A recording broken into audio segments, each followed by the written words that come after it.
Hello fairies, welcome to a new video. Today I'm going to share some methods to learn English language. It's not an easy method guys. അപ്പോൾ 3 methods ആണുള്ളത് കേട്ടോ. English പഠിക്കാൻ വേണ്ടിയിട്ട് ഞാൻ നേരത്തെ പറഞ്ഞ പോലെ ഈസി ആയിട്ടുള്ള മെത്തേഡ്സ് അല്ല കേട്ടോ. നമ്മൾ നന്നായിട്ട് നമ്മുടെ എഫേർട്ട് അതിലേക്ക് ഇട്ടേ പറ്റുള്ളൂ, എന്നാലേ നമുക്ക് ഇംഗ്ലീഷ് പഠിക്കാൻ പറ്റുള്ളൂ. ഈ 3 മെത്തേഡ്സ് എങ്ങനെയെന്ന് വെച്ചാൽ നമ്മൾ എങ്ങനെ അതിനെ അപ്രോച്ച് ചെയ്യുന്നു, നമ്മൾ എത്രത്തോളം നമ്മുടെ എഫേർട്ട് ഇടുന്നു, നമ്മൾ എത്രത്തോളം അതിലേക്ക് ഇൻട്രസ്റ്റ് കാണിക്കുന്നു, എത്രത്തോളം നമ്മൾ ഫാസ്റ്റ് ആണ് ഇത് പഠിക്കുന്ന കാര്യത്തിൽ, അതിനനുസരിച്ചിട്ടായിരിക്കും ഈ ഓരോ മെത്തേഡും നിങ്ങൾക്ക് വർക്ക് ആവുക. പിന്നെ നിങ്ങൾ ഇതിനെക്കുറിച്ച് കേൾക്കുമ്പോൾ വിചാരിക്കും ഇത് നമ്മൾ കുറെ കേട്ട മെത്തേഡ് ആണല്ലോ, ഇതിലിപ്പോ എന്താ പ്രത്യേകത എന്നൊക്കെ വിചാരിക്കും. പക്ഷെ ഈ മെത്തേഡ്സ് ജസ്റ്റ് ഞാൻ പറഞ്ഞു പോവല്ല, ഇത് എങ്ങനെ ഈ മെത്തേഡ്സ് യൂസ് ചെയ്യണം, എങ്ങനെ ഇത് വർക്ക് ആവും, അങ്ങനെയുള്ള കാര്യങ്ങളും ഞാൻ ഈ വീഡിയോയിലൂടെ പറയുന്നുണ്ട്. പിന്നെ ഇതിലൊരു മെത്തേഡ് ആയിരുന്നു ഞാൻ ഫസ്റ്റ് ചൂസ് ചെയ്തത് ഇംഗ്ലീഷ് പഠിച്ചു തുടങ്ങാൻ വേണ്ടിയിട്ട്. അപ്പൊ നമ്മൾ ഫസ്റ്റ് യൂസ് ചെയ്യുന്ന മെത്തേഡ് നമുക്ക് ഇൻട്രസ്റ്റഡ് ആയിട്ടുള്ള ഒരു മെത്തേഡ് ആണെങ്കിൽ നമുക്ക് അത് കണ്ടിന്യൂ ചെയ്യാൻ പറ്റുള്ളൂ. അപ്പോൾ അതുകൊണ്ട് ഞാൻ എനിക്ക് ഇൻട്രസ്റ്റഡ് ആയിട്ടുള്ള ഒരു മെത്തേഡ് ആയിരുന്നു, എനിക്ക് പെട്ടെന്ന് മെമ്മറൈസ് ചെയ്യാൻ പറ്റുന്ന ഒരു മെത്തേഡ് ആയിരുന്നു അതിൽ നിന്ന് ഫസ്റ്റ് ഞാൻ യൂസ് ചെയ്തത്. അപ്പൊ നമുക്ക് 3 മെത്തേഡ് നോക്കിയാലോ. Okay, let's discuss about that 3 methods. First method reading method ആണ്, second writing method, third listening method. പിന്നെ ഒരു മെത്തേഡും കൂടി ഉണ്ട്, ഇത് മൂന്നിനേക്കാൾ വളരെ ഈസി ആയിട്ടുള്ള ഒരു മെത്തേഡാണ്, അത് ഞാൻ ലാസ്റ്റ് പറയാട്ടോ. ഈ 3 മെത്തേഡ്സ് എങ്ങനെ വർക്ക് ആവുന്നതെന്ന് വെച്ചാൽ നമ്മുടെ മെമ്മറി കപ്പാസിറ്റിക്ക് അനുസരിച്ചിട്ട് നമുക്ക് വേണ്ട മെത്തേഡ്സ് ഏതാണെന്ന് വെച്ചാൽ നമുക്ക് ഇതിൽ നിന്ന് സെലക്ട് ചെയ്യാം. ഇപ്പൊ ചിലർക്ക് പെട്ടെന്ന് ലിസൺ ചെയ്താൽ പെട്ടെന്ന് ക്യാച്ച് ചെയ്യാൻ പറ്റും, വേർഡ്സ് ആൻഡ് സെൻസസ് ഒക്കെ അത് മെമ്മറൈസ് ചെയ്തിട്ട് അത് സംസാരത്തിൽ യൂസ് ചെയ്യാൻ പറ്റും. ചിലർക്ക് ഒരുപാട് റീഡ് ചെയ്ത് കഴിഞ്ഞാലായിരിക്കും പെട്ടെന്ന് മെമ്മറൈസ് ചെയ്യാൻ പറ്റുക. പിന്നെ ചിലരുടെ കാര്യത്തിൽ ഒരുപാട് റൈറ്റ് ചെയ്തിട്ട് ഇമ്പോസിഷൻസ് ഒക്കെ അവർക്ക് തന്നെ കൊടുത്തിട്ട് അങ്ങനെ റൈറ്റ് ചെയ്തിട്ടായിരിക്കും ഇംഗ്ലീഷ് മെമ്മറൈസ് ചെയ്യാൻ പറ്റുക. അപ്പൊ നമ്മുടെ മെമ്മറി കപ്പാസിറ്റി എന്താണ്, നമ്മുടെ എബിലിറ്റി എന്താണെന്ന് നമ്മൾ ആദ്യം ഫൈൻഡ് ചെയ്യണം. എന്നിട്ട് വേണം നമ്മൾ ഈ 3 മെത്തേഡ്സിൽ നിന്ന് നമുക്ക് യോജിച്ച മെത്തേഡ് കണ്ടുപിടിച്ചിട്ട് അത് കണ്ടിന്യൂ ചെയ്യാൻ വേണ്ടിയിട്ട്, അത് ഫോളോ ചെയ്യാൻ വേണ്ടിയിട്ട്. അല്ലാതെ നമ്മൾ ഒരുപാട് യൂട്യൂബ് ചാനൽസ് ഒക്കെ കണ്ടിട്ട് എല്ലാം കൂടിയിട്ട് മുന്നോട്ട് കൊണ്ടുപോകാൻ ശ്രമിച്ചാൽ ചിലപ്പോൾ പറ്റില്ല എന്ന് വരും. അപ്പൊ നിങ്ങളൊരു ബിഗിനർ ആണ്, ഇംഗ്ലീഷിന്റെ കാര്യത്തിൽ ബിഗിനർ ആണെങ്കിൽ നിങ്ങൾക്ക് ഇൻട്രസ്റ്റഡ് ആയിട്ടുള്ള, നിങ്ങൾക്ക് പെട്ടെന്ന് മെമ്മറൈസ് ചെയ്യാൻ പറ്റുന്ന ഒരു മെത്തേഡ് ഫസ്റ്റ് യൂസ് ചെയ്യാം. എന്നിട്ട് ബാക്കിയുള്ള മെത്തേഡ്സും യൂസ് ചെയ്യാൻ തുടങ്ങാം. ഒരു മെത്തേഡ് ഫസ്റ്റ് ഒരു 2 മാസമോ 3 മാസമോ കണ്ടിന്യൂസ്ലി യൂസ് ചെയ്തതിന് ശേഷം ബാക്കിയുള്ള മെത്തേഡ്സും യൂസ് ചെയ്യാൻ ശ്രമിക്കുക. എല്ലാ മെത്തേഡ്സും ഇതിൽ യൂസ് ചെയ്യേണ്ടതുണ്ട് കേട്ടോ. ഇംഗ്ലീഷ് സംസാരിക്കണം പഠിക്കണം എന്നുണ്ടെങ്കിൽ നമുക്ക് വേറൊരു കമ്പാനിയൻ ഇല്ല, ഇംഗ്ലീഷ് അറിയുന്ന വേറൊരു കമ്പാനിയൻ ഇല്ലെങ്കിൽ എന്തായാലും നമ്മൾ ഇതിലുള്ള എല്ലാ മെത്തേഡ്സും നമ്മൾ യൂസ് ചെയ്യേണ്ടി വരും, ഗ്രാജുവലി നമ്മൾ യൂസ് ചെയ്യേണ്ടി വരും. അപ്പോൾ നമ്മൾ ഫസ്റ്റ് നമുക്ക് ഇൻട്രസ്റ്റഡ് ആയിട്ടുള്ള ഒരു മെത്തേഡ് ഇതിൽ നിന്ന് സെലക്ട് ചെയ്യാം. അപ്പൊ എന്നെ സംബന്ധിച്ചിടത്തോളം ഞാൻ സെലക്ട് ചെയ്തിട്ടുണ്ടായിരുന്നത് റൈറ്റിംഗ് മെത്തേഡാണ്. ബിക്കോസ് ഞാൻ ഭയങ്കരമായിട്ടുള്ള ഒരു സ്ലോ ലേണർ ആണ്. അപ്പൊ എനിക്ക് എന്റെ മെമ്മറി കപ്പാസിറ്റി മനസ്സിലായപ്പോൾ ഞാൻ റൈറ്റിംഗ് മെത്തേഡ് ഫസ്റ്റ് ചൂസ് ചെയ്തു. എന്നിട്ട് അതൊരു 1.5 months ഓർ 3 months അത് ഫോളോ ചെയ്തു.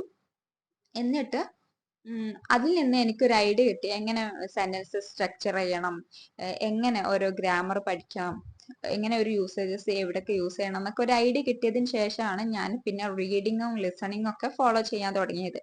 അപ്പോൾ നിങ്ങൾ എങ്ങനെയാണ്, നിങ്ങളുടെ മെമ്മറി കപ്പാസിറ്റി എന്താണെന്ന് നിങ്ങൾ ആദ്യം ഫൈൻഡ് ചെയ്യുക. Then choose what ever you want out of these 3 points. Okay, അപ്പൊ ഞാൻ ചൂസ് ചെയ്ത മെത്തേഡ് റൈറ്റിംഗ് മെത്തേഡ് ആയിരുന്നു. ഒരുപാട് ഞാൻ എഴുതും, എനിക്ക് ഒരുപാട് നോട്ട്സും ഉണ്ട് കേട്ടോ. അപ്പം ഒരുപാട് ഞാൻ എന്തെങ്കിലും ഒരു ചെറിയ ചെറിയ വേർഡ്സ് കിട്ടിയാൽ മതി, അത് ഞാൻ എഴുതും. ഒരു 10 or 20 പ്രാവശ്യമൊക്കെ എഴുതുമായിരുന്നു. എഴുതിയിട്ട് അത് ജസ്റ്റ് ഇങ്ങനെ വായിക്കുമായിരുന്നു. അങ്ങനെയായിരുന്നു ഞാൻ പഠിച്ചിട്ടുണ്ടായിരുന്നത്. ഞാൻ ചൂസ് ചെയ്തിട്ടുണ്ടായിരുന്ന, പഠിക്കാൻ വേണ്ടിയിട്ട് യൂസ് ചെയ്തിട്ടുണ്ടായിരുന്ന കുറച്ച് നോട്ട്സ് ഉണ്ട്, ഞാൻ കാണിച്ചു തരാം കേട്ടോ. ഈ നോട്ട്സ് ആയിരുന്നു ഞാൻ പഠിക്കാൻ വേണ്ടിയിട്ട് യൂസ് ചെയ്തത്.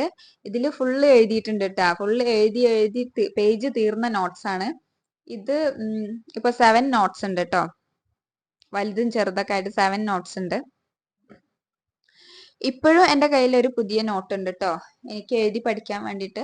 കാരണം ഇപ്പോഴും ഞാൻ അത് യൂസ് ചെയ്യുന്നുണ്ട്, ആ ഒരു മെത്തേഡ് ഇപ്പോഴും ഞാൻ യൂസ് ചെയ്യുന്നുണ്ട്. ബിക്കോസ് അതാണ് എനിക്ക് വർക്കായ ഒരു മെത്തേഡ് എന്ന് പറയുന്നത്. അപ്പൊ ഞാൻ ഇപ്പോഴും അത് ചൂസ് ചെയ്യുന്നുണ്ട്. ബിക്കോസ് എനിക്ക് ഇനിയും എൻ്റെ ഇംഗ്ലീഷ് ഇതിനേക്കാൾ ഇംപ്രൂവ് ചെയ്യണമെന്നുണ്ട്. നിങ്ങൾ എന്താ ചെയ്യേണ്ടതെന്ന് വെച്ചാൽ നിങ്ങൾക്ക് ഇൻട്രസ്റ്റഡ് ആയിട്ടുള്ള ഒരു മെത്തേഡ് ആദ്യം യൂസ് ചെയ്യുക, അതിനുശേഷം നിങ്ങൾക്ക് ബാക്കിയുള്ള മെത്തേഡ്സും യൂസ് ചെയ്തിട്ട് മുന്നോട്ട് പോവാട്ടോ. ഇപ്പൊ എന്റേത് വെച്ച് നോക്കുമ്പോൾ ഞാൻ പറഞ്ഞല്ലോ, അപ്പൊ റൈറ്റിംഗ് ആയിട്ട് ഞാൻ മുന്നോട്ട് പോയി. അതിനുശേഷം പിന്നെ റീഡിങ്ങും ലിസണിങ്ങും ഒക്കെ സ്റ്റാർട്ട് ചെയ്യാണ് ഉണ്ടായിരുന്നത്. അപ്പോൾ അത് ഭയങ്കര ഹെൽപ്ഫുൾ ആയി. നമുക്ക് അതിനോടുള്ള ആ ഒരു ബോറിംഗ് മെന്റാലിറ്റി മാറി കിട്ടും.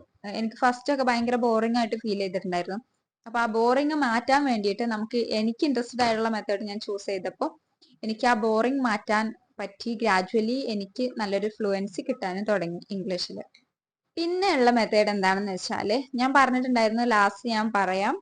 ഈസി മെത്തേഡ് ഞാൻ ലാസ്റ്റ് പറയാന്ന് പറഞ്ഞിട്ടുണ്ടായിരുന്നു. ആ ഈസി മെത്തേഡ് എന്താണെന്ന് വെച്ചാൽ സംസാരിച്ച് പ്രാക്ടീസ് ചെയ്യാം. അതാണ് ഈസി മെത്തേഡ്. നമുക്ക് നല്ലൊരു ഇംഗ്ലീഷ് അറിയുന്ന ഒരു കമ്പാനിയൻ ഉണ്ടെങ്കിൽ നമുക്ക് ഡെയിലി അവരുമായിട്ട് സംസാരിച്ചിട്ട് പ്രാക്ടീസ് ചെയ്യാം. അതിലും വലിയൊരു ഈസി മെത്തേഡ് ഇംഗ്ലീഷ് അല്ലെങ്കിൽ ലാംഗ്വേജ് പഠിക്കാൻ വേറെ ഇല്ല. ഇന്ന് നമുക്ക് ഒരുപാട് പേരുണ്ട് നമുക്ക് ഇംഗ്ലീഷ് പഠിക്കാൻ വേണ്ടിയിട്ട്. ഞാൻ പഠിക്കുന്ന സമയത്ത് ഞാൻ പറഞ്ഞല്ലോ, എൻ്റെ ലേണിംഗ് ജേർണി ഞാൻ പറഞ്ഞിട്ടുണ്ടായിരുന്നു കഴിഞ്ഞ വീഡിയോയിൽ. കാണാത്തവർ പോയി കാണുക. അപ്പോൾ ആ സമയത്ത് എനിക്ക് മലയാളം അറിയുന്നവരൊന്നും കിട്ടിയിട്ടില്ലായിരുന്നു ഡൗട്ട് ചോദിക്കാൻ വേണ്ടിയിട്ട്, ഇംഗ്ലീഷ് പ്രാക്ടീസ് ചെയ്യാൻ വേണ്ടിയിട്ടൊന്നും. പക്ഷെ ഇന്ന് നമുക്ക് അവൈലബിൾ ആണ് അങ്ങനെയുള്ള ഓപ്പർച്യൂണിറ്റീസ് ഒക്കെ. അപ്പൊ അത് മാക്സിമം യൂസ് ചെയ്യാം. അപ്പൊ അതാണ് ഈസി മെത്തേഡ്, ഇംഗ്ലീഷ് പഠിക്കാൻ വേണ്ടിയിട്ടുള്ള ഒരു ഈസി മെത്തേഡ്. ഇംഗ്ലീഷ് അറിയുന്ന ആരെങ്കിലും വിളിച്ചിട്ട് ഒരുപാട് ഇംഗ്ലീഷിൽ സംസാരിക്കാം. You can call me.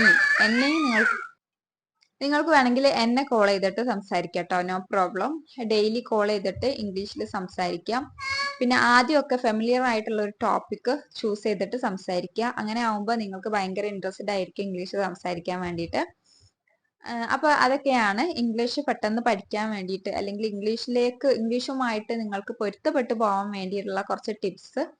അപ്പൊ ഇത് ഫോളോ ചെയ്യുക. ഇത് നിങ്ങൾക്ക് യൂസ്ഫുൾ ആകുമെന്ന് വിശ്വസിക്കുന്നുണ്ട്. ഇനിയും നല്ല നല്ല വീഡിയോസുമായിട്ട് വരാം. എൻ്റെ കഴിഞ്ഞ വീഡിയോക്ക് നല്ല റെസ്പോൺസ് ആയിരുന്നു.